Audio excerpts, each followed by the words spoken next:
Hi hello welcome to Kaumudi movies. Aghosham എന്ന സിനിമയുടെ വിശേഷങ്ങളുമായി ഇന്ന് എൻ്റെ കൂടെയുള്ളത് നരൈൻസ്, ജെയ്സ് ജോസ് ആൻഡ് ബോബി കുര്യൻ. മൂന്ന് പേർക്കും നമസ്കാരം. നമസ്കാരം. മൂന്ന് പേരും നല്ല ഹാപ്പി ആയിട്ടിരിക്കുന്നല്ലേ? ഒരു കോളേജ് ക്യാമ്പസിൻ്റെ പശ്ചാത്തലത്തിൽ നമ്മൾ പറയുന്ന ഒന്ന് രണ്ട് നല്ല കാര്യങ്ങളും കുറച്ച് സസ്പെൻസും ത്രില്ലും അടുപ്പിക്കുന്ന കുറച്ച് സീരിയസ് ആയ ചില വിഷയങ്ങളും ഒരു ചെറിയൊരു മെസ്സേജൊക്കെ ആയിട്ട് ആണ് നമ്മൾ ആഘോഷിക്കാൻ വരുന്നത്. അതിന് ടാഗ് ലൈൻ കണ്ടാൽ തന്നെ അറിയാം, life is all about celebration.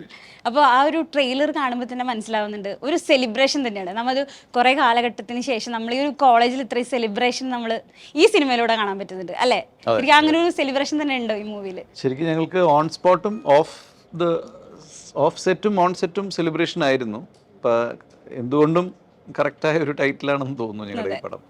അത് ട്രെയിലർ കാണുമ്പോൾ തന്നെ ഭയങ്കര കളർഫുൾ ആണ്. സിനിമയിലെ എല്ലാ സീൻസും പാട്ടായാലും ഒക്കെ അല്ലേ? ശരിക്കും അതിൽ ശരിക്കും പറഞ്ഞാൽ ഈ ഒരു ക്യാരക്ടർ എനിക്ക് തോന്നുന്നു കുറേ വർഷങ്ങൾക്ക് ശേഷം, ഇപ്പം ഞാൻ ക്ലാസ്മേറ്റ്സിൻ്റെ കാര്യമായിട്ട് പറയുന്നില്ല, പക്ഷെ അത്രയും വർഷങ്ങൾക്ക് ശേഷം ഒരു ക്യാമ്പസ് മൂവിയിലൊരു പ്രൊഫസർ ക്യാരക്ടർ ചെയ്യാൻ അപ്പം എങ്ങനെയുണ്ടായിരുന്നു? ഇത്രയും വർഷങ്ങൾക്ക് ശേഷം ഒരു ക്യാമ്പസ് മൂവി ചെയ്യുന്നത് ആദ്യമായിട്ടാണ് ഈ പ്രൊഫസറിൻ്റെ ക്യാരക്ടർ ചെയ്യുന്നത്. പിന്നെ ഞാൻ പറഞ്ഞില്ലേ, നേരത്തെയും പറഞ്ഞിട്ടുള്ളതാണ്, ഒരു 10-20 വർഷം മുമ്പത്തെ ക്യാമ്പസ് അല്ല ഇപ്പോഴത്തെ. ഇപ്പോൾ കുറേ കൂടി ഫ്രണ്ട്ലി ആയിട്ടുള്ള അറ്റ്മോസ്ഫിയറാണ് മാഷന്മാരും പിള്ളേരൊക്കെ ആയിട്ട്. അപ്പോൾ അതുപോലെ തന്നെയായിരുന്നു ലൊക്കേഷനിലും ഞങ്ങളുടെ സീക്വൻസുകൾ സിനിമയിൽ അഭിനയിക്കുന്ന സമയത്തും. അപ്പോൾ ഞാനും സ്റ്റുഡൻസുമായിട്ടുള്ള, അല്ലെങ്കിൽ ഇവിടുത്തെ ഈ പടത്തിലുള്ള എല്ലാ മാഷന്മാരും സ്റ്റുഡൻസുമായിട്ടുള്ള ഇൻട്രാക്ഷനൊക്കെ വളരെ ഫ്രണ്ട്ലി ആയിട്ടുള്ളൊരു ജോവിയൽ മൂഡിലാണ് എല്ലാം. ഇപ്പോൾ ഇതിൽ ചെയ്യുന്ന, ഇപ്പോൾ ജെയ്സി ചെയ്യുന്നൊരു പ്രിൻസിപ്പൽ അച്ഛൻ്റെ ക്യാരക്ടറുണ്ട്, മാനേജർ അച്ഛൻ്റെ ക്യാരക്ടർ. അല്ല, ഞാനത് കേട്ടോണ്ടിരിക്കുന്നു. അല്ലല്ല, ഞാൻ പൊതുവെ അങ്ങനെ ചിരിക്കുന്നു. പിന്നെ ബോബി ചെയ്യുന്നൊരു കിങ്സ് ബെന്നി എന്ന് പറഞ്ഞൊരു ക്യാരക്ടറുണ്ട്. ഇതിൽ മെയിൻ ക്യാൻറ്റീൻ്റെ ഓണറാണ്. പിന്നെ കിങ്സ് ബെന്നിക്ക് വേറെയും ഒരു കഥ ഉണ്ട് പടത്തിൽ. അപ്പോൾ കിങ്സ് ബെന്നിയും സ്റ്റുഡൻസുമായിട്ടുള്ള ഇൻട്രാക്ഷൻ എല്ലാം, എല്ലാ ക്യാരക്ടേഴ്സ് പ്ലേസ്മെൻറ്റും അങ്ങനെയാണ്. അതുകൊണ്ടാണ് ഇതിൻ്റെ ഒരു life is all about A celebration എന്ന് പറയാനും കാരണം. അങ്ങനെ അതെ.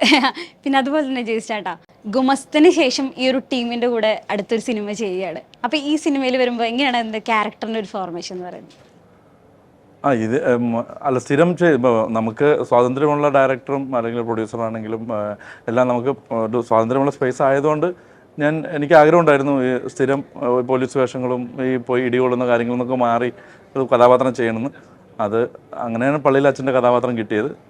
അത് അങ്ങനെ ഒരു പറ്റിയ രസകരമായ കഥാപാത്രമാണ്. കുട്ടികളോട് എപ്പോഴും ചേർന്ന് നിൽക്കുന്ന ഒരു നല്ല മനസ്സുള്ള ഒരു കഥാപാത്രമാണ്. ഹാപ്പിയാണ് അത് കിട്ടിയത്. അല്ല, അപ്പോൾ ഈ ഒരു ഒരു അച്ഛനായിട്ടുള്ള ഒരു ക്യാരക്ടറാണ്. ഭയങ്കര ബുദ്ധിമുട്ടായിരുന്നു ജെയ്സൺ അത് ചെയ്യാൻ. പിന്നെ ഭയങ്കര ചലഞ്ചിങ്. 17 വർഷമായിട്ട് ഗുണ്ടയും പോലീസുകാരനും നരഭോഗിയായ അങ്ങനെയൊക്കെ ചെയ്തിട്ട് ഇതുപോലെയുള്ള വഴിപഴിച്ച കുട്ടികളുടെ കൂടെ നിന്ന ഒരു മനുഷ്യൻ എങ്ങനെ ഒരു അച്ഛനായി മാറുക എന്ന് പറയുമ്പോൾ ഉണ്ടാകുന്ന മാറ്റം അതെങ്ങനെ ഉണ്ടായിരുന്നു ആ ഒരു പള്ളിയിലച്ഛൻ? ഇപ്പൊ ബോബിച്ചാട്ടൻ പറഞ്ഞ പോലെ തന്നെ അത്രയൊരു മുരടനായിട്ടുള്ള ഒരു ക്യാരക്ടറിൽ നിന്ന് ഒരു പള്ളിയിലച്ഛൻ്റെ ഒരു ക്യാരക്ടറിൽ വന്ന സമയത്ത് എങ്ങനെ ഉണ്ടായിരുന്നു ആ ഒരു മുരടനായ പള്ളിയിലച്ഛൻ? അതിന്റെ ഉള്ളിൽ നിന്നുകൊണ്ട് അഭിനയിക്കുക എന്നുള്ളതായിരുന്നു. അല്ല, ശരിക്കും ബോബിച്ചാട്ടൻ ഇതേപോലെ തന്നെ ആയിരുന്നു ലൊക്കേഷനിലൊക്കെ. ഇതിപ്പോ ക്യാമറ ഉള്ളത് കൊണ്ടാണ് കുറച്ച് കൺട്രോൾഡ് ആയിട്ട്. അല്ല, മുഴുമിച്ചിട്ടില്ലായിരുന്നു എന്താ ആ ക്യാരക്ടറിലോട്ട്. അതെ. പക്ഷെ എന്നെ സംബന്ധിച്ച് ഭയങ്കര സന്തോഷമുള്ള കാര്യമായിരുന്നു. ആഗ്രഹിച്ചൊരു കഥാപാത്രമാണ് കിട്ടിയത്. അത് നന്നായി ചെയ്യാൻ പറ്റിയെന്ന് വിചാരിക്കുന്നു. പിന്നെ ഇത്തരം കുട്ടികളുടെ ഇടയിൽ നിന്നിട്ട് അങ്ങനെ ജീവിക്കാൻ ഇത്തിരി ബുദ്ധിമുട്ടുണ്ടായിരുന്നു. എങ്കിലും ഞാൻ അത് അഡ്ജസ്റ്റ് ചെയ്തു. ചിരിക്കാതെ പറയുന്നത് വരുന്നുണ്ട്, കുറെ കഥകൾ വരുന്നുണ്ട്. അല്ല, അത് എന്തോ ഒരു കാര്യം പറഞ്ഞായിരുന്നു, എന്തോ മനസ്സിൽ വെച്ചിട്ടാണ് അത് പറഞ്ഞത്. അതുപോലെ ബോബിച്ചേട്ടൻ എപ്പോഴും നമുക്ക് കാണുമ്പോൾ വാറന്റ് ഡേവിനെയാണ് എനിക്ക് എപ്പോഴും ഓർമ്മ വരുന്നത്. അപ്പോൾ ഈ സിനിമയിൽ വരുമ്പോൾ ആ ഒരു ട്രെയിലർ കാണുന്ന സമയത്ത് ഒരു സെക്കൻഡ് ഹാഫിൽ ആ ഒരു ജീപ്പിൻ്റെ മുകളിൽ നിന്നൊക്കെ ഇറങ്ങി വരുന്നൊരു സീനുണ്ട്. ഭയങ്കര ഒരു എന്താ പറയുക, ആ ഒരു ക്യാരക്ടർ നമുക്ക് ഭയങ്കര മനസ്സിൽ പതിയുന്നുണ്ട്. ശരിക്കും ഈ സിനിമയിൽ എങ്ങനെയാണ് വരുന്നത് ക്യാരക്ടർ? ഒരിക്കലും വാറൻ ഡേവി എന്നൊരു ക്യാരക്ടറുമായിട്ട് ഞാൻ ചെയ്യുന്ന ഒരു ക്യാരക്ടറുകൾക്കും സാമ്യത ഉണ്ടാകരുതെന്നാണ് എൻ്റെ പ്രാർത്ഥന. കാരണം അതൊരു വേറൊരു പ്ലേസ്മെൻ്റാണ് ജോജു ചെയ്തത്. ഇതിനകത്തും എൻ്റെ ക്യാരക്ടർ കിങ്സ് ബെന്നി എന്നാണ് എൻ്റെ ക്യാരക്ടറിൻ്റെ പേര്. അപ്പം കോളേജിൽ ഒരു ക്യാൻറ്റീൻ്റെ ഓണർ, അദ്ദേഹത്തിന് വേറെ സ്ഥാപനങ്ങളൊക്കെ ഉണ്ട്. അദ്ദേഹം എന്തുകൊണ്ടാണ് ക്യാൻറ്റീൻ നടത്തുന്നതെന്നൊക്കെ ഉള്ളത് പിന്നീടാണ് സ്റ്റോറിയിൽ പറഞ്ഞു വന്നത്. അത് ശരിക്കും പറഞ്ഞാൽ അത് സിനിമയിലൂടെ പറയുന്നതാണ് നല്ലത്. അത് സസ്പെൻസാണ്. സസ്പെൻസ് എന്നല്ല, അതിനകത്ത് ഹീറോയുടെ ഒപ്പം ട്രാവൽ ചെയ്യുന്ന ഒരു ക്യാരക്ടറാണ് എൻ്റെ. അപ്പം അത് സിനിമയിൽ കുറേ ട്വിസ്റ്റുകളും കാര്യങ്ങളൊക്കെ ആയിട്ട് പോകുന്ന ഒരു ക്യാരക്ടറാണ്. അപ്പം കുറച്ച് മാസ് ഒക്കെ ഉള്ള ഒരു ക്യാരക്ടറാണ്. കുറച്ചൊന്നല്ല, എനിക്ക് ആ ട്രെയിലർ കാണുന്ന സമയത്ത് കുറച്ചൊന്നല്ല എനിക്ക് തോന്നുന്നു. ഉള്ളതിൽ കുറച്ച് മാസ് ക്യാരക്ടർ കിങ്സ് ബെന്നിയുടെ ആണെന്ന് എനിക്ക് അമല അത് പ്ലേസ് ചെയ്തിരിക്കുന്നത് ഒരിക്കലും ഒരു വാറൻ ഡേവി ക്യാരക്ടറല്ല. വാറൻ ഡേവി എന്ന് പറയുന്ന ഒരു 10-400 പേർ ഗാങ്ങിൻ്റെ തലപ്പത്തിരിക്കുന്ന ഒരാളാണ്. അങ്ങനത്തെ ഒരു ക്യാരക്ടറല്ല. ഇതൊരു ആറ്റിറ്റ്യൂഡൊക്കെയുള്ള ഒരു ചെറിയ ബിസിനസ്സുകാരൻ. പക്ഷേ ഒന്ന് ആഞ്ഞു വലിച്ച ഒരു വാറന്റി ആവാം പിന്നീട് അതല്ല, എനിക്ക് തോന്നുന്നു ഒരു ഒറ്റ സിനിമ കൊണ്ട് ഇത്ര ആളുകളിൽ പ്രേക്ഷകരിൽ ആ കഥാപാത്രം കഴിഞ്ഞാല് അത് വലിയൊരു കാര്യം തന്നെയാണ്. അപ്പോൾ എന്തായാലും പ്രേക്ഷകർ പ്രതീക്ഷിക്കും അതിലും അപ്പുറമായിരിക്കും എന്നുള്ളതല്ലേ. അല്ല, അത് ഓരോ സിനിമകളും അങ്ങനെ ആകണമെന്നാണ് നമ്മുടെ ഈ ആഗ്രഹം. നമുക്ക് ഓരോ കഥാപാത്രങ്ങൾ കിട്ടുമ്പോഴും ഇപ്പം ഞാനിപ്പോൾ ഈ ആഘോഷം എന്ന് പറയുന്ന സിനിമ ഞാൻ ആ കഥാപാത്രത്തിൻ്റെ ആഴമോ അല്ലെങ്കിൽ അതിനകത്ത് എന്താണ് ചെയ്യേണ്ടതെന്ന് ഒരുപാട് പെർഫോം ചെയ്തു അല്ല അങ്ങനെ ഒന്നുമില്ല. ആ കഥ കേട്ട് കഴിഞ്ഞപ്പോൾ എന്നെക്കൊണ്ട് ലിഫ്റ്റ് ചെയ്യാൻ പറ്റുന്ന ഒരു ക്യാരക്ടറാണെന്ന് എനിക്ക് തോന്നി. പിന്നെ അതിനകത്ത് വന്ന് ഇപ്പം കൂടെ വന്ന ക്യാരക്ടേഴ്സ് എല്ലാം നല്ല വൈബുള്ളവർ. അപ്പോൾ ആ സിനിമ അങ്ങനെയാണ് ഞങ്ങൾ ഷൂട്ട് ചെയ്തതും അതേ രീതിയിലാണ് സിനിമ പോകുന്നതും. സിനിമയ്ക്ക് അകത്തും പുറത്തും അങ്ങനെ തന്നെയായിരുന്നു, ആഘോഷമായിരുന്നു. അപ്പം ഇത് ഓരോ സിനിമയും നമുക്കൊരു എക്സ്പീരിയൻസ് ആണല്ലോ. അപ്പോൾ അങ്ങനെ രീതിയിൽ ഞാൻ ഒരുപാട് എൻജോയ് ചെയ്തൊരു സിനിമയാണ് ആഘോഷം. എനിക്ക് തോന്നുന്നു ഈ സിനിമയുടെ ഒരു എടുത്തു നോക്കുകയാണെന്നില്ല ഒരു വമ്പൻ താരനിര തന്നെ ഉണ്ട്. വിജയരാഘവൻ സാറായാലും ജോണി ചേട്ടനായാലും അങ്ങനെ പല രഞ്ജി മണിക്കർ അങ്ങനെ പല പല ക്യാരക്ടേഴ്സ് ഉണ്ട്. അപ്പോൾ എങ്ങനെ ഉണ്ടായിരുന്നു? ഇപ്പോൾ അവർ ഇവിടെ ഇല്ലാത്തതുകൊണ്ട് നമുക്ക് എങ്ങനെയാണെന്ന് നമുക്ക് ചോദിക്കാൻ പറ്റില്ല. അപ്പോൾ അവരായിട്ടുള്ള ഒരു കോംബോ അല്ലെങ്കിൽ അവരായിട്ടുള്ള ഒരു എക്സ്പീരിയൻസ് എങ്ങനെ ഉണ്ടായിരുന്നു മൂന്നാളുകളുടെ? നമ്മൾ ഈ നേരത്തെ പറഞ്ഞ പോലെ തന്നെ എല്ലാവരും ഈ പടത്തിൻ്റെ ഏറ്റവും വലിയ അഡ്വാൻറ്റേജ് എന്ന് പറഞ്ഞാൽ എല്ലാവരും ഒരേ പേജ്, നമ്മൾ പറയില്ല എല്ലാവരും ഒരേ പേജിലാവുന്നു എന്ന് വെച്ചാൽ പ്രശ്നക്കാരും ഇല്ല, നമ്മളെല്ലാവരും ഫൺ ലവിങ് ആണ്. ഇവരൊക്കെ സീനിയേഴ്സാണ്, വിജയരാഘവൻ ചേട്ടനും രഞ്ജി പണിക്കരും ജോണി ആന്റണി ചേട്ടനൊക്കെ നമ്മുടെ. പക്ഷെ നമുക്ക് സ്പേസും ഇല്ല. പ്രശ്നക്കാരൊക്കെ ഉണ്ടായിരുന്നു, പിന്നെ അവര് പ്രശ്നക്കാരല്ലാതായി മാറുക. ഞങ്ങളുടെ തന്നെ നടുക്കിരിപ്പുണ്ട്. അല്ല, അവരുടെ ഒക്കെ ക്യാരക്ടർ എന്ന് പറഞ്ഞാൽ ഇപ്പൊ ജോണി ചേട്ടൻ്റെ നമ്മൾ എപ്പോഴും ഇൻട്രസ്റ്റിംഗ് ക്യാരക്ടറാണ് ഈ പടത്തിൽ. ഇതിനകത്ത് ക്യാരക്ടേഴ്സ് പറയാൻ ഒരുപാട് പേരുണ്ട്. ഇപ്പം സീനിയേഴ്സ് ലെവൽ നോക്കി കഴിഞ്ഞാൽ വിജയരാഘവൻ കുട്ടേട്ടൻ, രഞ്ജി പണിക്കർ സാറ്, പിന്നെ ആക്ടേഴ്സ് ലെവലിൽ മക്ബൂല്, അജുവിന്റെ ക്യാരക്ടർ ഗംഭീരൻ. എനിക്ക് സിനിമയിൽ ഞാൻ അദ്ദേഹത്തിനോട് ചെയ്തപ്പോൾ എനിക്ക് ഏറ്റവും ഇഷ്ടപ്പെട്ട അജുവിന്റെ നല്ലൊരു ക്യാരക്ടറാണ് സിനിമയിൽ. നല്ല രസകരമായ ഒരു ക്യാരക്ടർ, എനിക്ക് ഭയങ്കര ഇഷ്ടപ്പെട്ട ഒരു ക്യാരക്ടറാണ്. പിന്നെ കൈലാഷ്, രഞ്ജി പണിക്കർ സാറിന്റെ മോൻ, ഒരു നിഖിലുണ്ട്. നിഖിൽ ഒരു വളരെ ഇമ്പോർട്ടന്റ് റോളാണ്. ഷാജി സാറിന്റെ മോൻ. പിന്നെ ഒരുപാട് പുതിയ ആർട്ടിസ്റ്റുകൾ, ദിവ്യദർശൻ, അങ്ങനെ പേരെടുത്ത് പറയേണ്ട ഒരുപാട് പേരുണ്ട്. അല്ല, ശരിക്കും പറഞ്ഞു കഴിഞ്ഞാൽ അത് എടുത്ത് ആ ട്രെയിലർ കാണുമ്പോൾ തന്നെ മനസ്സിലാവുന്നുണ്ട് ഇത്രയും ആളുകൾക്ക് എന്തൊക്കെയോ ഒളിച്ചിരിപ്പുന്നുണ്ട്. അത് ഫസ്റ്റ് ഹാഫ് കാണുന്ന സമയത്ത് നമ്മൾ പക്ക ഒരു ക്യാമ്പസ് കാര്യങ്ങൾ കാണിച്ച്, സെക്കൻഡ് ഹാഫ് ഒരു ത്രില്ലിങ്ങിലോട്ട് വരുന്നുണ്ട്. അജുച്ചാന്റെ ക്യാരക്ടർ വരുന്ന സമയത്ത് അത് അങ്ങനെ തന്നെയാണ് മൂവിയിലെ ഒരു ഫോർമേഷൻ. നല്ല ട്രെയിലർ ആയിരുന്നു, ആൾക്കാർക്ക് മനസ്സിലായിട്ടുണ്ട്. നമുക്ക് ജെയ്സിന് മാത്രമേ മനസ്സിലാകത്തുള്ളൂ. അല്ല, ശരിക്കും അങ്ങനെ തന്നെയാണ് അത് ഫോർമേഷൻ ചെയ്തിരിക്കുന്നത്. അങ്ങനെ തന്നെയാണ് നമ്മള് നരേഷൻ നമ്മൾ പോയി ഫണ്ണായിട്ട് പോയി പിന്നെ അതിലെന്തോ വിഷയം ഉണ്ടെന്ന് അറിയണോ, പിന്നീട് നമ്മൾ ഇത്രേ പറയുന്നുള്ളൂ. ഇല്ല അല്ല, നമ്മള് അത് ട്രെയിലർ കാണുമ്പോൾ തോന്നാണല്ലോ ഞാൻ പ്രേക്ഷകർ ഇല്ല. അപ്പൊ അതായി ഇപ്പൊ ശരി. അതെല്ലാവരും കേട്ട് കഴിഞ്ഞു. അതുപോലെ നമ്മളൊരു ഇപ്പോൾ നാരായണചേട്ടൻ ഇപ്പോൾ കുറേ തമിഴ് മൂവികളിൽ ചെയ്തു. ഇപ്പം അടുത്ത് തന്നെ ഒരു 2 മൂവിയും അത്ര ഹിറ്റായിക്കൊണ്ടിരിക്കും. ഇപ്പോൾ എക്കോ ആയാലും ഫാർമയിൽ ചെയ്തിട്ടുണ്ട് നല്ലൊരു ക്യാരക്ടർ. എക്കോയിലെ ഞാൻ ഇപ്പം അടുത്ത് കണ്ടപ്പോൾ തന്നെ എനിക്ക് ബ്രില്യൻ പെർഫോമൻസ് ആയിരുന്നു എക്കോയിൽ ഉണ്ടായിരുന്നത്.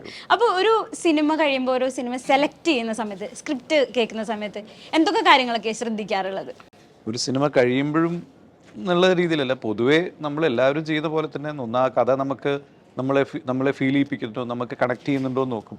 പിന്നെ ക്യാരക്ടർ നമുക്ക് പറ്റുമോ എന്നുള്ളത് നമ്മൾക്ക് ഹാൻഡിൽ ചെയ്യാൻ പറ്റുമോ. പിന്നെ എനിക്ക് ആദ്യം മുതലേ എനിക്ക് കുറച്ച് മാനദണ്ഡങ്ങൾ ഉണ്ടായിരുന്നു. ഇപ്പോഴൊന്നുമല്ല, ഫോർ ദ പീപ്പിൾ കഴിഞ്ഞ സമയം മുതൽ ഞാൻ ചെയ്യാൻ പോകുന്ന ക്യാരക്ടേഴ്സ് എന്നെ ഇൻസ്പയർ ചെയ്യുന്ന ക്യാരക്ടേഴ്സ് ആവണമെന്ന് എനിക്ക് തോന്നുന്നുണ്ട്. ഒരു പക്ഷേ എന്നെക്കാട്ടിലും നല്ലൊരു ക്യാരക്ടറാണെങ്കിൽ, എനിക്കോട് നല്ലൊരു വ്യക്തിയാണെങ്കിൽ എനിക്ക് അത്രയും ഇഷ്ടമാണ് ചെയ്യാൻ.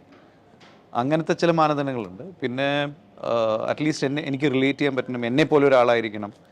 ഇതല്ലാതെ വരണമെങ്കിൽ പിന്നെ ഹ്യൂമർ ക്യാരക്ടർ ആയിരിക്കും. അത് പിന്നെ എങ്ങനെയാണെങ്കിലും നമുക്ക് ചെയ്യാം. ബേസിക്കലി നമ്മളെ ഇൻസ്പയർ ചെയ്യുക, നമ്മളെ ഫീൽ ചെയ്യിപ്പിക്കുക, അങ്ങനത്തെ ഒരു സാധനം. നമ്മളെന്ന് ഉദ്ദേശിക്കുന്നത് എന്നെയും പിന്നെ ഞാൻ ഓഡിയൻസ് ആയിട്ടാണ് ഞാൻ ഈ പറയുന്നത്. അപ്പോൾ അങ്ങനെ വരുമ്പോൾ ഈ ഫീൽ എന്ന് പറഞ്ഞ സാധനം എല്ലാവർക്കും ഡിഫറെൻ്റ് ആണ് ഓരോരുത്തർക്ക്. അപ്പോൾ അത് അധികം കിട്ടാത്തതുകൊണ്ടാണ് അധികം പടങ്ങൾ ചെയ്യാത്തത്. എന്തുകൊണ്ട് തെരഞ്ഞെടുപ്പിൽ തോറ്റു എന്ന് ലഘുവായിട്ടൊന്ന് പറയാമോ? ജെയ്സ് വായും പിടിച്ചിരിക്കുന്നത് ഇതൊന്നും മനസ്സിലാകാതെ ഇങ്ങനെയൊക്കെ ഉണ്ടോ? ഇത് വളരെ ജെയ്സേ ഇങ്ങനെയൊക്കെ ഉണ്ടോ? ഇത് വളരെ സിമ്പിളായിട്ട് ഈ മനസ്സിലാവാവുന്ന രീതിയിലാണ് ഇതിപ്പോൾ പറഞ്ഞത്. കുറച്ചുകൂടി കോംപ്ലിക്കേറ്റഡ് ആയിട്ട് പറഞ്ഞു കഴിഞ്ഞാൽ അതിന്റെ ഭംഗി പോയി. അതല്ല, ഇപ്പൊ രണ്ടുപേർക്കും പറയാനുണ്ടാവും ഇതേപോലെ എങ്ങനെയാ സ്ക്രിപ്റ്റ് സെലക്ഷൻ എന്നുള്ള കാര്യം. അപ്പൊ പിന്നെ ഇത് എന്ന് വെച്ചാൽ there is A luck factor. ഇത് കറക്റ്റായ സബ്ജക്റ്റ് നമ്മുടെ അടുത്തേക്ക് വരിക, നമ്മുടെ അടുത്തേക്ക് തന്നെ എത്തുക എന്നുള്ള പോയിന്റ് ഉണ്ട്. അതാണ് അതിന്റെ മെയിൻ സംഭവം. അല്ലാണ്ട് ഇപ്പൊ നമ്മള് ഭയങ്കരമായിരുന്നു നല്ലോണം സ്ക്രിപ്റ്റ് സെലക്ട് ചെയ്യുന്ന ഒരിക്കലും അങ്ങനെയൊന്നുമല്ല. അത് എനിക്ക് തോന്നുന്നു ഒരു ആക്ടേഴ്സും അങ്ങനെയൊന്നുമല്ല. ചിലവർക്ക് അതിനുള്ള ഭാഗ്യം കിട്ടാറുണ്ട് അത് സെലക്ട് ചെയ്യാനുള്ളത്. അപ്പോൾ ഞാൻ എപ്പോഴും പറയാറുണ്ട്, എൻ്റെ വളരെ വീക്ക് ടൈമിൽ, മോശമായ സമയങ്ങളിൽ പലവർക്കും ഉണ്ടാവും പല അപ്സ് ആൻഡ് ഡൗൺസ്. അപ്പോൾ ആ സമയങ്ങളിൽ എന്നെ കൊണ്ട് ചെയ്യാൻ പറ്റുന്നത് വളരെ മോശപ്പെട്ട പടങ്ങളുടെ എണ്ണങ്ങൾ കുറയ്ക്കുക എന്നുള്ളതാണ് ചെയ്യുന്നതിന്. അപ്പോൾ അതുകൊണ്ടായിരിക്കാം ഞാൻ ചെയ്യാതിരിക്കുന്നത്. അപ്പോൾ പക്ഷെ അതേ സമയത്ത് ഇതുപോലെ നല്ല നല്ല സംഭവങ്ങൾ ചെയ്താൽ ഇഷ്ടംപോലെ പടങ്ങൾ ചെയ്യാം. അപ്പോൾ ഇത് വരണ്ടേ നമ്മുടെ അടുത്തേക്ക്. അപ്പോൾ എല്ലാം മനസ്സിലായിരുന്നില്ല. അല്ല, ഇതിപ്പോ ഇതേ ദളപതി 69 വരാൻ പോവാണ് അല്ലേ, വരാൻ പോവാണ്. അപ്പോൾ എനിക്ക് ചോദിക്കാനുള്ള ഒരു കാര്യം, ഇപ്പോൾ കമൽ സാറിന്റെ കൂടെയും വിജയ് സാറിന്റെ കൂടെ അഭിനയിക്കാൻ പോവാണ്. അപ്പോൾ ഇപ്പൊ ഈ പറഞ്ഞ പോലെ സ്ക്രിപ്റ്റിന്റെ കാര്യം തന്നെ, അപ്പൊ അതിന്റെ ഒരു ഡിഫറൻസ് എങ്ങനെ തോന്നിയിട്ടില്ല? ഒരു തമിഴ് മൂവി ചെയ്യുന്ന സമയത്തും മലയാളം മൂവി ചെയ്യുന്ന സമയത്തും അതെ, അങ്ങനെ വ്യത്യാസമൊന്നും തോന്നിയിട്ടില്ല എനിക്ക്. ചിലർ ചോദിക്കാറുണ്ട് പല വർക്കിംഗ് കണ്ടീഷൻസ് ഒക്കെ. പല ഇൻഡസ്ട്രിയിൽ, ഇപ്പോൾ തമിഴ് ഇൻഡസ്ട്രിയിൽ ക്യാരക്ടേഴ്സ് വളരെ ലൗഡാണ്. എനിക്ക് വരുന്നതെല്ലാം ആക്ഷൻ ഓറിയൻറ്റഡ് ക്യാരക്ടേഴ്സാണ്. ഇപ്പോൾ ഇതിൽ ഈ വിക്രം എന്ന് പറഞ്ഞ പടവും ഇപ്പോൾ ജനനായകനിൽ കുറച്ചേ ഉള്ളൂ. ഞാൻ വിക്രത്തിലും ആക്ച്വലി കുറച്ചേ ഉള്ളൂ. പക്ഷെ കൈദിയിൽ അങ്ങനെയായിരുന്നു. കൈദിക്ക് മുമ്പ് ചെയ്തതെല്ലാം ഞാൻ ലീഡ് റോൾസാണ്, സോളോ ഹീറോ റോൾസാണ് ചെയ്തത്. തിങ് ഈസ് അവിടെ വളരെ ലൗഡാണ് ക്യാരക്ടേഴ്സ്, വളരെ ഇമോഷണൽ, ഭയങ്കരമായിട്ട് എക്സ്പ്രസ് ചെയ്യുന്ന ക്യാരക്ടേഴ്സും കുറേ കൂടി ആക്ഷൻ വയലൻസ് ഓറിയൻറ്റഡ് ക്യാരക്ടേഴ്സാണ്. എനിക്ക് അങ്ങനത്തെ താല്പര്യമേ ഇല്ലാത്ത ക്യാരക്ടേഴ്സാണ്. പക്ഷേ അങ്ങനത്തെ പടത്തിലൂടെ ഞാൻ തമിഴിലേക്ക് വന്നത്. കാരണം തമിഴ് ഇമോഷൻസ് അങ്ങനെയാണ്. ഇവിടെ നേരെ ഓപ്പോസിറ്റ്. ഇവിടെ കുറച്ചുകൂടി സട്ടിൽ, ഫൺ ആൻഡ് കുറേ കൂടി ഇമോഷണൽ ഡെപ്ത്, അങ്ങനെയൊക്കെ ഒരു രീതിയിലത്തെ സംഭവം. അപ്പോൾ ഇത് രണ്ടുമായി റിലേറ്റ് ചെയ്യാൻ പറ്റണം, നമുക്ക് കണക്ട് ചെയ്ത് ഐഡൻറ്റിഫൈ ചെയ്യാൻ പറ്റുക എന്നുള്ളതാണ്. പിന്നെ ഈ വ്യത്യാസം എന്ന് പറഞ്ഞാൽ നല്ല സംവിധായകനും അല്ലെങ്കിൽ നല്ല ടീം, നല്ല പ്രൊഡക്ഷനും നല്ല ഡയറക്ടറും ഉണ്ടെങ്കിൽ ഏത് ഭാഷയും നമുക്ക് ഓക്കെയാണ്. അല്ലെങ്കിൽ ഏത് ഭാഷയും പ്രശ്നമാണ്. ഇപ്പോൾ മലയാളമാണെങ്കിലും പ്രശ്നമായിരിക്കും. അപ്പോൾ നമ്മളത് സെലക്ട് ചെയ്യുന്ന കാര്യം എന്ന് വെച്ചാൽ, ചിലത് നമുക്കറിയാം ഇത് ഗംഭീര സംഭവമാണ്, പക്ഷേ ആ ടീം നമുക്ക് പറ്റില്ല, അല്ലെങ്കിൽ അയാളായിട്ട് എനിക്ക് ജെല്ലാവില്ല, ഞാൻ ചെയ്യാറില്ല അത്. ചില തമിഴിലൊക്കെ പല പ്രോജക്ട്സ് വന്നിട്ടുണ്ട്, നമുക്കറിയാം this is going to be hit, പക്ഷേ ആ നായകൻ ഞാനല്ല, I can do that, I know it's a hit. ചിലപ്പോൾ ആർഗ്യുമെൻ്റ് ഉണ്ടാവും, അതൊന്നും ഞാൻ പറഞ്ഞു ആയിക്കോട്ടെ, അത് ചെയ്തോട്ടെ, പക്ഷേ ഞാൻ ചെയ്യില്ല, അത് ഹിറ്റാവും, I know, that's my thing. അങ്ങനത്തെ ചില സംഭവങ്ങൾ അതെനിക്ക് തോന്നുന്നു പല ആക്ടേഴ്സും ചെയ്യാറുണ്ടെന്ന് തോന്നുന്നു, എനിക്കറിയില്ല. എല്ലാവരും ഇരുന്ന് കേട്ടോണ്ടിരിക്കുന്നു. എനിക്ക് കുഴപ്പമില്ല, ഞാൻ ഇത് കഴിഞ്ഞിട്ട് ഇത്രയും സമയം ഇനിയും പറഞ്ഞു കൊടുക്കാൻ വേണ്ടി ചെലവഴിക്കണം. കുഴപ്പമില്ല, ഞാൻ ചില കാര്യങ്ങൾ അത് സിനിമയുടെ ലൊക്കേഷനിൽ എനിക്ക് അങ്ങനെ ചുറ്റും വരെ എക്സ്പ്ലെയിൻ ചെയ്യേണ്ട അവസ്ഥ ഉണ്ടായിട്ടുണ്ട്. ജയിച്ചൊക്കെയാണ്. അപ്പം നേരം ഇങ്ങനെ കഥ കേൾക്കും, ഞാൻ നോന്ന് പറയും, ചെയ്യുന്നില്ല, ഞാൻ ഹീറോ അല്ലാത്തതുകൊണ്ട്. അപ്പൊ ജയിസ് ഇവിടെ ഇന്നലെ വരെ എന്നെ തലേദിവസം വിളിച്ചിട്ട് വാടാ രാവിലെ ഷൂട്ടുണ്ടെന്ന് മാത്രമേ കേട്ടിട്ടുള്ളൂ, അല്ലാതെ കഥ പറഞ്ഞിട്ടോ. അല്ല അതല്ല, എനിക്ക് തോന്നുന്നു ജയിച്ചേട്ടൻ്റെ അടുത്ത് ചോദിച്ചു, ഇപ്പൊ ബോബിച്ചേട്ടൻ്റെ അടുത്ത് ചോദിക്കേ എങ്ങനെയാണ് സ്ക്രിപ്റ്റ് സെലക്ട് ചെയ്യുന്നത് ചോദിച്ചോ, എന്നെ രാവിലെ വിളിക്കുമ്പോൾ ഞാൻ ഇവനെ വിളിക്കെങ്കിലും ചെയ്യണ്ട, ഞാനത് അങ്ങോട്ട് പോയി ചോദിക്കാതെ ഞാനില്ലേ. അല്ല, വളരെ വളരെ പാഷനേറ്റ് ആയിട്ട് സിനിമ മോഹിച്ച് വന്നിട്ടുള്ള ഒരാളാണ് അദ്ദേഹം. ആൻഡ് ഇദ്ദേഹത്തിൻ്റെ രീതിയിൽ ഇപ്പം നേരത്തെ ബോബി പറഞ്ഞ പോലെ ഈ വളരെ എന്താ പറയുക, അതിനുവേണ്ടി ഹാർഡ് വർക്ക് ചെയ്തിട്ട് തന്നെ വന്നിട്ടുള്ള ഒരാളാണ്. അല്ല, അദ്ദേഹത്തിന്റെ ക്യാരക്ടർ, ജയിച്ചേട്ടൻ്റെ പല ക്യാരക്ടർ കാണുമ്പോൾ അത്രയും മെച്യൂർഡ് ആയിട്ടുള്ള ക്യാരക്ടേഴ്സ് ചെയ്യാൻ പറ്റും, ആപ്റ്റ് ആയിട്ടുള്ള അത് ചിലവരുണ്ട് നമ്മളല്ലാത്ത അത് നമ്മൾ ചെയ്യാൻ ചില ആഗ്രഹങ്ങൾ പല ജെയ്സിനെ അത്ര മനസ്സിലായിട്ടില്ല. ഇല്ല, ഞാൻ ഗുമസ്താനിലൊക്കെ കണ്ടിട്ടുണ്ടായിരുന്നു. മച്യൂരിറ്റി എന്ന് പറഞ്ഞാൽ എന്നാന്നറിയോ? അല്ല, എനിക്ക് കണ്ടപ്പോൾ ഞാൻ കണ്ട സിനിമകളിലൊക്കെ എനിക്ക് തോന്നിയൊരു കാര്യം ഞാൻ പറയുന്നത്, ഞാൻ ഒരു പ്രേക്ഷകൻ എന്നുള്ള നിലയിലാണ് പറയുന്നത്. അപ്പോൾ അങ്ങനെ തോന്നില്ല. അപ്പോൾ എങ്ങനെയാണ് ഇത് ഇപ്പം നാരായണൻ ചേട്ടൻ പറഞ്ഞ പോലെ തന്നെ ഒരു സിനിമ വരുന്ന സമയത്തൊക്കെ എങ്ങനെയാണ് അതിൻ്റെ ഒരു സ്ക്രിപ്റ്റ് വായിക്കുന്നതൊക്കെ എങ്ങനെയാണ്? സിനിമയെ വരുത്തുകയോ ചെയ്യും. ഡയറക്ടർമാർ അവിടെ ഒരു പടം തുടങ്ങുന്നുണ്ട്, ഡയറക്ടർ റൈറ്റർ എഴുതുന്നുണ്ടെന്ന് പറഞ്ഞു കഴിഞ്ഞാൽ ഞാൻ ആരാണ് അവിടെയുള്ള ബന്ധം എന്ന് വെച്ച് കഴിഞ്ഞാൽ അവിടെ ആ ത്രൂ പിടിച്ചു അവിടെ ചെന്നിട്ട് എന്നെ കൂട്ടുമോ എന്ന് ചോദിക്കും. അപ്പോൾ അങ്ങനെ സഹി കിടുമ്പോൾ അവരെനിക്ക് ഒരു അവസരം തരും. അങ്ങനെ അങ്ങനെ ചെന്ന് പോകുന്നത്. 50% അല്ലെങ്കിൽ അതിൽ എബവ് ക്യാരക്ടേഴ്സ് പലർക്കും കിട്ടുന്നത് അങ്ങനെ തന്നെയാണ്. അല്ല ഞാൻ കുറച്ച് മുമ്പുള്ള ഇന്റർവ്യൂവിലും പറഞ്ഞു, സിനിമയ്ക്ക് നമ്മളെ വേണ്ട, നമുക്കാണ് സിനിമ വേണ്ട, സിനിമ ചെയ്യാൻ ഇറങ്ങിയ. അപ്പോൾ നമ്മൾ തന്നെ തേടി ചെല്ലണം. എനിക്ക് തോന്നുന്നു കാലങ്ങളായിട്ട് ഈ സിനിമയുടെ പിന്നിൽ എത്രയോ നടന്ന് കുറെ പലരും ഉണ്ട്. അപ്പൊ അവർക്ക് ഇപ്പൊ കുറെ സിനിമകളിൽ അവസരം കിട്ടുന്ന സമയത്ത് ഭയങ്കര ഒരു ഹാപ്പിനെസ് തന്നെയാണ് ഇപ്പൊ, അല്ലെ? അതായത് അതിന് വേണ്ടിയിട്ട് അത്ര അത് പ്രയത്നിക്കണം. അത് പിന്നെ ബന്ധങ്ങൾ എല്ലാം ഇപ്പൊ കഴിഞ്ഞൊരു സിനിമ കിട്ടാൻ എനിക്ക് ബോബിയാണ് കാരണം. അപ്പോ നരേന്റെ സപ്പോർട്ട് ഉണ്ടായിരുന്നെങ്കിൽ നമുക്ക് ഗുമസ്തൻ ഉണ്ടാവില്ല. ഞാനും ഈ ആഘോഷം എന്ന് പറയുന്ന സിനിമയ്ക്കകത്ത് വന്നത് ഇദ്ദേഹം വഴിയാണ്. ഇതൊരു നിമിത്തമാണ്. അപ്പം ഇപ്പം പല ക്യാരക്ടേഴ്സും അങ്ങനെയാണ് സംഭവിക്കുന്നത്. നമുക്ക് ഞാൻ ചിന്തിക്കാറുണ്ട്, ഇപ്പോൾ ഒരു എഴുത്തുകാരൻ ഒരു കഥാപാത്രത്തെ നമ്മളൊരു സിനിമ സൃഷ്ടിക്കുമ്പോൾ അദ്ദേഹത്തിൻ്റെ മനസ്സിൽ എത്ര പേരെ മുഖം വരും. അവിടെ ഒരു നരനെ ലീഡ് ക്യാരക്ടേഴ്സ് ചെയ്യുന്ന ആൾക്കാരല്ല, നമ്മൾ ക്യാരക്ടർ റോളിലാണെങ്കിൽ ഒരുപാട് ഓപ്ഷൻസ് ഉണ്ട്, ഒരുപാട് ആർട്ടിസ്റ്റുകളുണ്ട്. അപ്പോൾ ഇവരെല്ലാം ഓർക്കണം. അപ്പം ചിലപ്പം നമ്മുടെ ഒരു ഫോൺ കോൾ ആയിരിക്കും അതിന് നിമിത്തമായിട്ട് വരും. ഇവൻ കൊള്ളായിരിക്കുമല്ലോ. ചിലപ്പോൾ തൊട്ടടുത്ത് ഇത് തുടങ്ങുന്നതിന് തൊട്ട് മുമ്പ് മീറ്റിംഗ് ചിലപ്പോൾ ബൈ ആക്സിഡന്റലി നമ്മൾ മീറ്റ് ചെയ്തിട്ടുണ്ടായിരിക്കാം. അപ്പോൾ പെട്ടെന്ന് ആ ഫേസ് രജിസ്റ്റർ ചെയ്ത് വരും. അങ്ങനെ ചിലപ്പോൾ നമ്മുടെ ഫ്രണ്ട്ഷിപ്പ് ആയിരിക്കാം, എന്തെങ്കിലും ഒരു ഫംഗ്ഷനിൽ മീറ്റ് ചെയ്യുന്നതായിരിക്കാം. പല ഫാക്ടേഴ്സും വരുന്നുണ്ട്. നമ്മൾ ഹോട്ടലിൽ ലിഫ്റ്റിൽ വെച്ച് എന്നെ യാദൃശ്യമായിട്ട് കണ്ടിട്ട് ഒരാൾ എന്നെ എൻ്റെ സിനിമയിൽ അഭിനയിക്കാൻ വിളിച്ചിട്ടുണ്ട്. ഈ ക്യാരക്ടർ ചെയ്യാൻ കൊള്ളാലോ എന്നും പറഞ്ഞ് ഇവരിറങ്ങിപ്പോയപ്പോൾ സംസാരിച്ച് അങ്ങനെയൊക്കെ ഇതൊക്കെ ഹാപ്പി. അവർ ആലോചിക്കുമ്പോൾ നമ്മളതിന്റെ മുമ്പിൽ എത്താൻ ഏത് വഴിയിലും പറ്റുകയെന്നുള്ളതാണ് എന്റെ. ജെയ്സ് ഫുൾ ടൈം ഈ എല്ലാ സിനിമാക്കാരും പറഞ്ഞു ജെയ്സ് ഫുൾ ടൈം എവിടെയാണ് സിനിമാക്കാരുള്ളതെന്ന് വെച്ചാൽ തപ്പിപ്പോയി. ജെയ്സിനെ പേടിച്ച് ഓരോരുത്തർ കുറെ വേറെ സംസ്ഥാനത്തൊക്കെ പോയി സ്ക്രിപ്റ്റ് ഒക്കെ എഴുതാൻ അപ്പോഴും കാണാം അടുത്ത മുറിയിൽ. അങ്ങനെ കേരളത്തിൽ നിന്ന് താമസമായിട്ട് ഒരാളാണ് നാരായൺ. കാരണം ഞാൻ ഇൻഡസ്ട്രിയിൽ വന്നിട്ട് ആദ്യം പരിചയപ്പെടുന്ന സിനിമാ സുഹൃത്താണ് നാരായൺ. ഞങ്ങൾ ഹോളിഡേയിൽ വെച്ചിട്ട് ആദ്യത്തെ സിനിമ അഭിനയിക്കാൻ വരുന്നു. ഹോളിഡേയിൽ വെച്ച് ഞാൻ നാരായണനെ മീറ്റ് ചെയ്യുന്നു. അന്ന് തുടങ്ങിയ സൗഹൃദമാണ്. പക്ഷെ ആ സൗഹൃദം കുറച്ച് പോയപ്പോ നാരായണന് മനസ്സിലായി കേരളത്തിൽ ഇത് ശരിയാവില്ല, നേരെ ചെന്നൈക്ക് മാറുന്നു.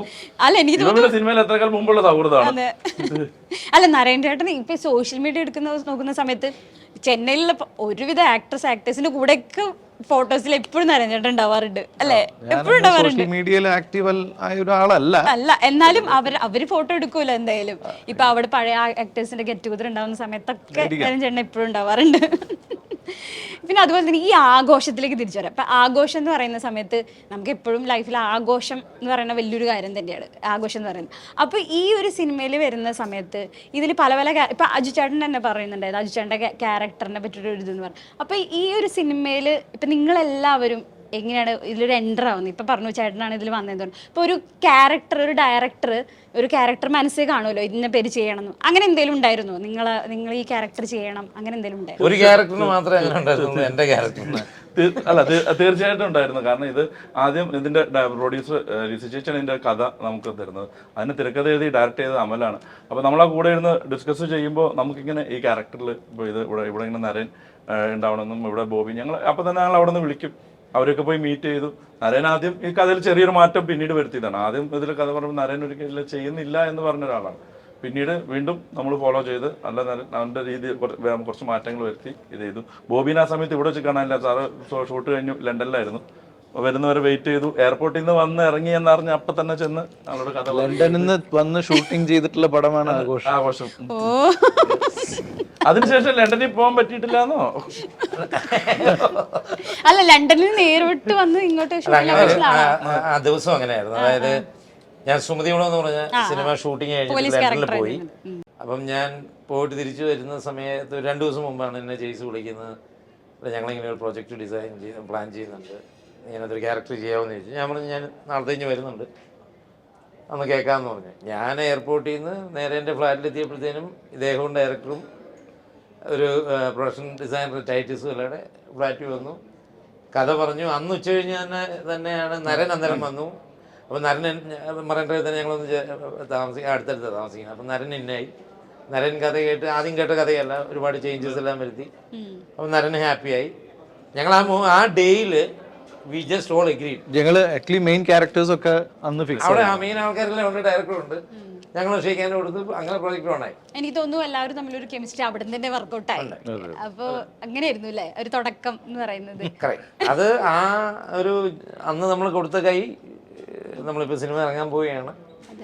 അത് ഇതിൻ്റെ പ്രൊഡ്യൂസേഴ്സിനുള്ള താങ്ക്സ് എല്ലാം പറയുന്നത്. കാരണം ഒരു അല്ലലും ഇല്ലാതെ, ഒരു ടെൻഷനും ഇല്ലാതെ, ഒരു ഗ്യാപ്പും ഒരു ബ്രേക്കും ഒന്നും വരാതെ ഈ സിനിമ, പ്രത്യേകിച്ച് ഞങ്ങൾ ഷൂട്ട് ചെയ്യുന്ന സമയത്ത് ആ സമയത്ത് പാലക്കാട് പല ഷൂട്ടിങ്ങും പ്രോബ്ലംസ് ഉണ്ടായിരുന്നു. പക്ഷെ ഞങ്ങൾ എങ്ങനെയൊക്കെയോ അതിന്റെ ഡയറക്ടറും ടീം എല്ലാവരും കൂടി ഒരു ബ്രേക്കും ഇല്ലാണ്ട് ഷൂട്ടിംഗ് തീർത്ത ഒരു സിനിമയാണ് മഴക്കാലത്ത്. അല്ലെ, പാട്ട് ശരിക്കും പറഞ്ഞാൽ ഒരു ഘടകം തന്നെയായിരുന്നു ഈ സിനിമയിൽ. ആ പാട്ടിനെ പറ്റിയിട്ടൊക്കെ എന്താ പറയാനുള്ളത്? ഇതിൽ ശരിക്കും പറഞ്ഞാൽ സെലിബ്രേഷന്റെ ഭാഗമായിട്ട് ചെയ്തിട്ടുള്ള 1-2 പാട്ടുകളുണ്ട്. പിന്നെ ഒരു ചെറിയൊരു ലവ് ട്രാക്കിന്റെ ലവ് ട്രാക്ക് അല്ല, ഒരു ലവ് സോങ് പോലത്തെ ഒരു ചെറിയൊരു ബിറ്റ് ഉണ്ട്. Mainly carol song. പിന്നെ ഇതിനൊരു ഡ്രഗ്സിന് അഗൻസ്റ്റ് ആയിട്ട് നമ്മൾ വോയിസ് ചെയ്യുന്ന ഒരു പാട്ടുണ്ട്. ഇൻഫാക്ട് അതാണ് വിനീത് ശ്രീനിവാസൻ. അതിലൊരു മെസ്സേജ് കൂടെ ഉണ്ട് ആക്ച്വലി ഇതിന്റെ.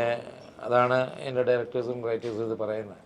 അത് സിനിമ കാണുമ്പോൾ അറിയാം. അതാണ് അത് ഈ സെലിബ്രേഷന്റെ, ഞാൻ പറഞ്ഞില്ലേ, ഇതൊരു ബാക്ക്ഡ്രോപ്പ് ഇങ്ങനെയാണെങ്കിലും there is something serious happening inside the film. അതെ. അപ്പോൾ ഈ ആഘോഷത്തിലൂടെ ലൈഫ് എല്ലാവർക്കും സെലിബ്രേഷൻസ് ആവട്ടെ, തിയേറ്ററിൽ വലിയ വിജയമായി തീരട്ടെ എന്ന് ഞാൻ ആശംസിക്കുന്നു. Thank you.